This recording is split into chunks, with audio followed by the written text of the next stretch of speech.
Bum bum bum bum bum bum bum bum bum bum bum bum. The Peter Dislike Show. Bum bum bum bum bum bum bum. Please continue to pray for me by singing along with me, gesturing, and hitting one of the prayer buttons on your screen. Either one is fine. Let's sing it again.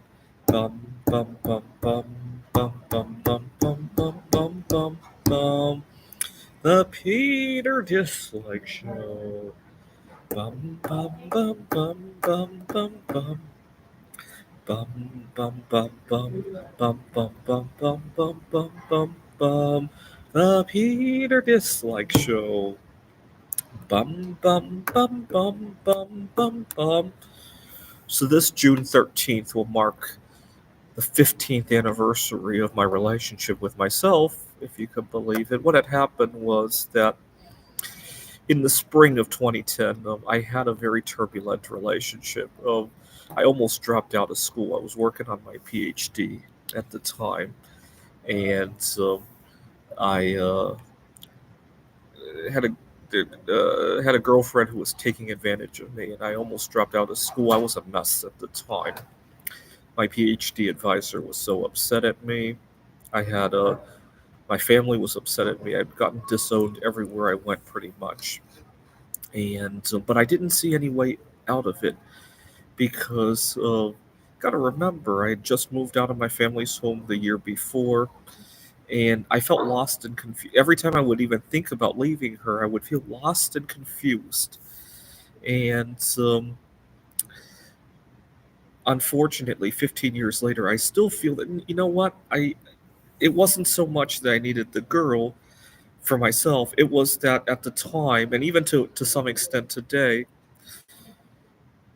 our entire societal substrate kind of requires some kind of relationship, right? I'll get to that in a moment. It's better today compared to when it was 15 years ago, but we still have a lot of progress to be made. And to give you an analogy, 15 years ago or 20 years ago, it was not uncommon to hear some people claim that marriage by definition is between a man and a woman, right? Remember those days. Right? Nowadays we would think that is insane to think that, right? Today people still think marriage requires two people, unfortunately, right? I hope 20 years later that will become insane to think about, right? That marriage always requires two people, right? But that's the world we live in, and that was certainly the world back in 2010, and I was lost and confused. Now, on June 13, 2010, there was a coin show in Henrietta, the suburb of Rochester where we lived, and I was confused because I didn't have a girl to take to that coin show. Um I I woke up on the morning of June 13th, and the weather was really nice. In fact, you can probably search what the weather in Rochester, New York was like on June 13, 2010, right? It definitely a lot better than it had been last year in Phoenix when I dealt with other prejudices. I'll get to that in a moment. But the weather on June 13, 2010 in Rochester, New York uh, was really nice. I'd gotten up. My car wasn't in good order, though, because during the time I was with my girlfriend, a lot of things fell into the chaos. So I hadn't gotten my car fixed yet.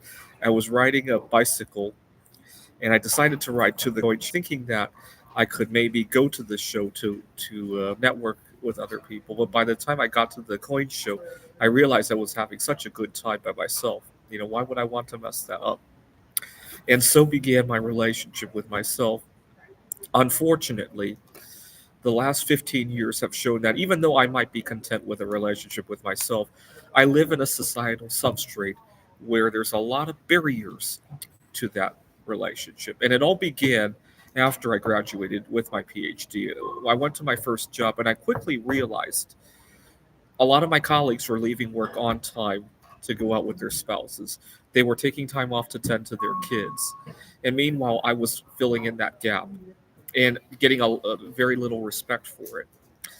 And in fact, um, trying to remember, I had at my second job, I started dating again after a 2 year hiatus at this point.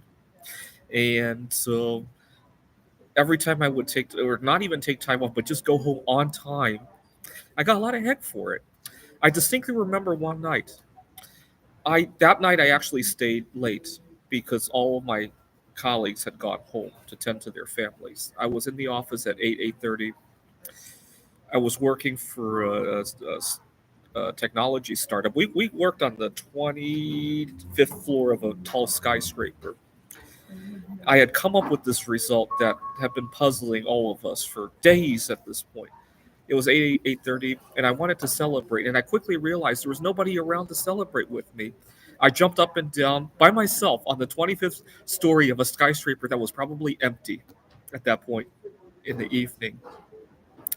And so I jumped up and down to celebrate by myself, and I pulled a little bit of a prank. Everybody was out, and I discovered that you could forward your office phone to a different number. And so what I did was I created a chain. I forwarded phone A to phone B to phone C, around the cubicles, and then I used my cell phone to call phone A, and all of the phones rang at the same time. It was so loud, and I just wanted to celebrate.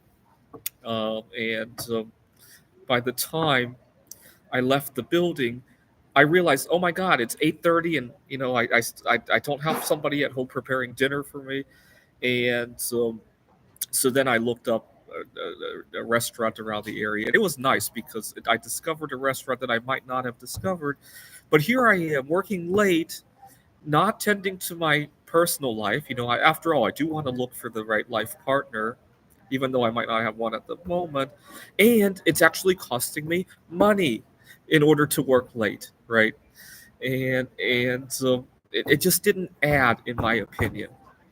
And to give you an idea of I was, what, 27 years old at the time, and the thought that, oh my God, being single, I have nobody at home cooking dinner for me, that hit me like a ton of late in my life to for that realization to hit me. You gotta remember, I moved out of my parents' home for the last time when I was 25 years old. So it was kind of an upset. It was a shock, and it's just very unsettling. Eventually, I discovered that the girl I met in New York, she wanted children, and so it didn't work out. Actually, I've lost a lot of relationships over that problem. I'm trying to think. I'll get to a few more in a moment. And then I moved to Seattle, Washington, and people often don't take what I have to say as seriously as somebody else who might have a family to tend to. Let me give you an example. I was working at Microsoft at this point. Microsoft at the Redmond campus has these shuttle cars to take you from building to building, right? Because their campus is, I want to say, well, they got two different sets of buildings, one in Redmond, one in Bellevue. The one in Bellevue stretches probably 3, 4 miles. Give you an idea of how long it stretches. There's a hiking trail running alongside of it, and there are three exits along that trail that to get you directly into the campus. And so you have to take a shuttle car. You would call a number. I want to go from building whatever to building whatever, right? Now the problem is that those shuttle cars are typical, 5 seat sedans, right? They might have for the bigger buildings, they have these bigger buses that might hold 12, 14 people. Some people board those cars reeking of fragrances. I often get very sick from writing that. For a time, I actually had to wear not the kind of mask that you use for COVID, but actually one that has like charcoal filters in it, just to ride that shuttle. And after I would get off the ride, I often had to like take a short walk outside just so that all the fragrances could blow off my clothing. And it was very frustrating. I'm very sensitive, and so I would complain to both the HR at Microsoft as well as the company that was running the shuttle cars because they contracted out. And I would complain, and then I would hear them tell me that that nobody ever complains. Yeah, the problem is that some people don't like to make waves about stuff like that, right? and they might find other ways around it, right? They might decide to walk from one building to another. After all, it's usually not a bad walk, right? Although we're talking about Seattle, Washington, where it sometimes rains, right, and it can get cold during the winter time. Other people might just have to call several shuttle cars before they find one that's not reeking of that. Other people might just put on a charcoal mask, like how I did, right?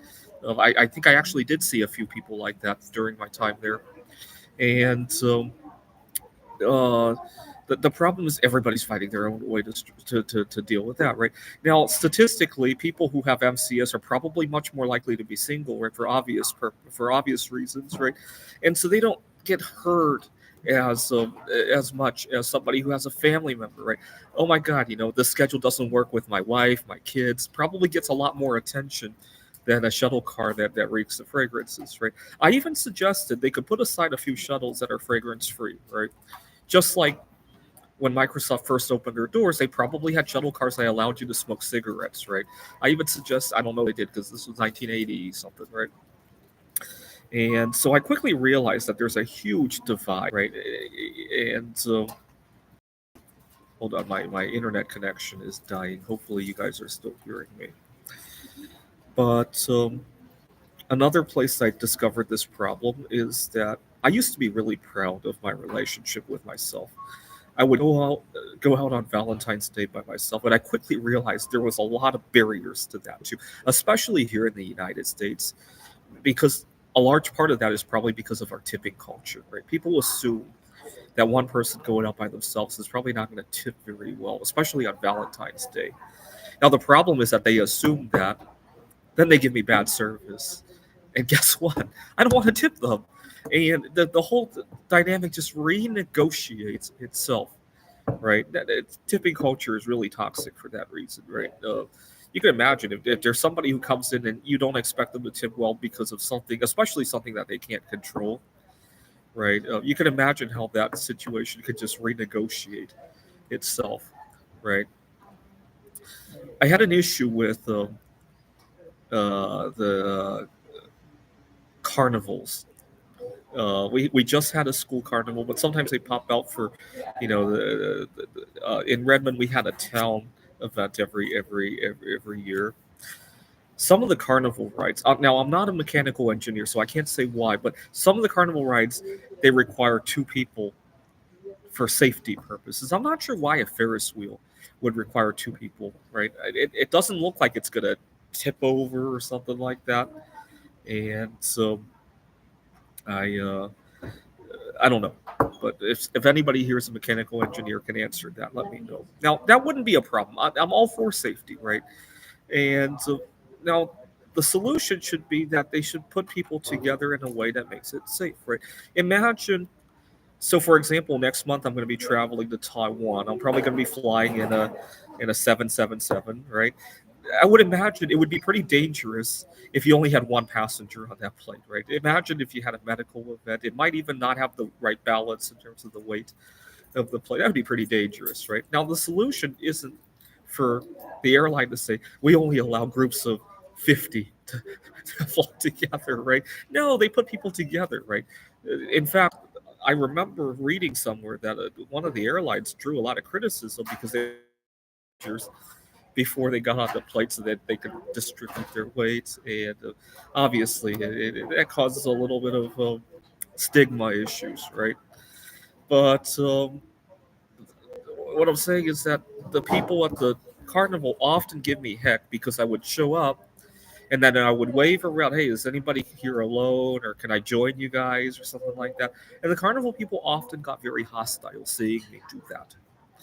And so I still need to do a protest at some point. What I'm thinking of doing is go into the carnival and lining up just like everybody else. And when I get to the front of the ride, hey, anybody here alone? Wait for them to get hostile at me first, right? And then I'm going to say, you know what? And then jump on the ride and sit down and see what they do. Because then they'll have to answer for that, right? They'll either have to drag me out of the park, right? Or they'll have to realize that what they're doing is really stupid. I've been thinking about the right opportunity to do that, though. Because let's face it, not everybody's going to understand my motivation for doing that, right? And if it results in me getting arrested or something like that, I want to be doing this when I'm having some stability in my life, right? At a job that I've been at for a decade, and then I get arrested for something trivial like that. I can probably explain myself away from that, right? But the last couple of years, every time I thought about doing it, I'm in the middle of a job interview. I don't want to answer for why I got arrested last week, right? And so I haven't found the right set of circumstances to do, or maybe it's one of those things that you just have to take the risk, right? Because it's worth what you stand for, right? Now, I was earlier this year. I was telling, I have really good rapport with all of my students and a bunch of my colleagues, and I was at the student union talking about this. We were having a carnival at the school, and I was deliberating whether or not I should do it. I've been working with the Maricopa colleges for 2 years now, but that particular campus and that set of colleagues, I'd only been with for a month or 2 months at this point. Now, imagine something happens that requires me to be locked up for a couple of days and I have to miss class. Oh my God, I'm missing class because I decided to, especially at their school carnival. I was deliberating whether or not that was a good idea when one of my students has a crush on me. She was like, you know what, I'll go with you. Don't do that right now. And I have mixed feelings about that. I had a good time with her, but but I still need to speak up for myself at some point, right? But I want to have solid ground to stand on before I do that, right? Because, like I said last year, when I was thinking about doing, I was in the middle of a job interview. Oh my God, you got arrested last week. Tell us about that. Oh, I feel that there's a bias against singles. I went out to protest. Nothing violent. I spoke up for myself. I'm pleased that this is going to make the news. I'm not sure, right? All right, pray that I get an opportunity to do that, or maybe it's one of those things I just have to take the risk, right? But I'm saddened to see that 15 years later, that there's still a lot of unresolved issues in our society about single bias. That's very upsetting to me. This is the Peter Dislike Show. Bum bum bum bum bum bum bum bum bum bum bum bum. The Peter Dislike Show. Bum bum bum bum bum bum bum. Bum bum bum bum bum bum bum bum bum bum bum bum. The Peter Dislike Show. Bum bum bum bum bum bum bum. Bum bum bum bum. Bum bum bum bum bum bum. The Peter Dislike Show. Bum bum bum bum bum bum bum. Bum bum bum bum bum bum bum bum bum. The Peter Dislike Show. Bum bum bum bum bum bum bum.